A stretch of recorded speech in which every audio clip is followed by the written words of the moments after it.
Leadership back on the political menu, in the finest tradition of potboiler Canberra dinner table intrigue. Putative Liberal leaders Angus Taylor and Andrew Hastie sitting down with others for a Thai meal on Monday. I love a green curry though. I do love a good green curry with a bit of spice to it. As Sussan Ley fights to unite her party on the question of net zero. With respect, this is actually not about me. This is about the work that we will do every single day for the Australian people to take the fight up to Labor. The dinner reprising memories of leadership tilts past, brushed off by Sussan Ley doing the rounds on morning TV. Not at all. It's totally unremarkable for colleagues to get together and have meals. While we might be presented as being at war, and that's how it's been described to me once or twice, that's actually not the reality. There was a significant group at that dinner, and look, I do, as all of us should do, talk to my colleagues all the time about lots of issues. We've got lots to talk through. Aside from leadership speculation, there are signs of frustration on the shadow front bench, which is striving to strike a blow on the government. No. You are hopeless. You are hopeless and a liar. Lying to the Australian people. An outburst that followed a similar accusation from the Treasurer. From time to time, reluctantly, it's on us to point out the egregious lies being told by those opposite about our economy. Speaker Milton Dick forced to lower the temperature. I thank the manager. I'm going to get the Treasurer to withdraw. Thank you, Speaker. And I'm going to remind everyone that word is fraught with danger. There is a distinct sense of time running out for Sussan Ley, but she's not done yet. If she can reach a settlement between the parties on dumping net zero, there could be a pathway for her to hang on. I haven't heard of any challenge and I believe she will be leader. I look forward to working with her, as I say, to develop those policies as we lead to the next election. Yeah, I mean, I think she's going to continue on to get through this issue and take us to the next election.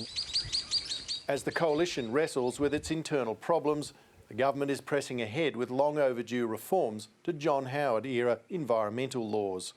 Laws, the Prime Minister says, are broken. And they haven't just become obsolete, they've become an obstacle.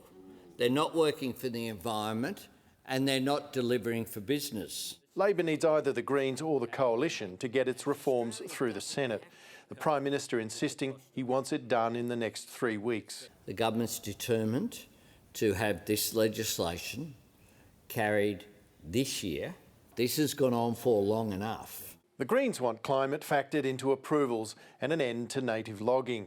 The Coalition says the reforms are rushed, but it's not yet ruled out supporting the government. One shadow front bencher reminding the Parliament that it was a Menzies government minister, Sir Garfield Barwick, who was the Australian Conservation Foundation's first president. He said, "We realise this generation must have access to resources and must use the technologies which are available to make the life of the ordinary man better. But resources can be used and technologies employed without doing avoidable damage to the environment." There's now speculation that Sussan Ley's potential dumping of net zero is creating a political imperative for the Liberals to work with the government on nature laws. Otherwise, they risk being accused of delivering the environment a double whammy. For now, some party figures have not given up retaining net zero. It's not net zero that is the villain here. The villain here is actually the fact that the government have totally botched the energy transition. Climate and energy are not the only sources of tension for the Coalition. Last week, a group of backbenchers suggesting that laws to ensure women who experience stillbirth get access to paid maternity leave could have unintended consequences. I note the sensitivity around this, but I do call upon the government to clarify that it does not apply to late-term abortions. Losing a baby is one of the most difficult things that can ever happen to a mother and to a family. So any commentary about this bill applying in other contexts is insensitive. I don't see any scenario where a woman is having a late-term abortion to game the welfare system. To me, that's not plausible, it's not credible. More signs the Liberal Party has a way to go before it resolves its differences. As the great Bob Hawke told Australia, if you can't govern yourselves, you can't govern the country.